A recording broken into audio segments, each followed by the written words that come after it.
Combined Science Physics Lesson 101 homework. Number 1 iri kuti distinguish between base physical quantities and derived physical quantities.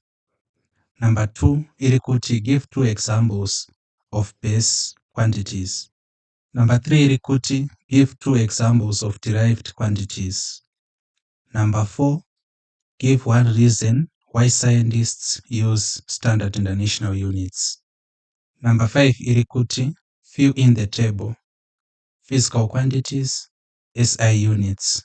Saka you fill in here, dash, K, then mass, you must fill in here, this dash. Number 6 iri kuti fill in the blanks. We have base quantities, standard international units, and other units. Saka dash, mole, time, dash, dash, meters, then 2 dash panaba, current, then dash. Number 7, which is the last question, iri kuti fill in the table below. Derived quantities and SI units, dash, pascals, force, dash, then dash, here we have joules represented by J. Thank you.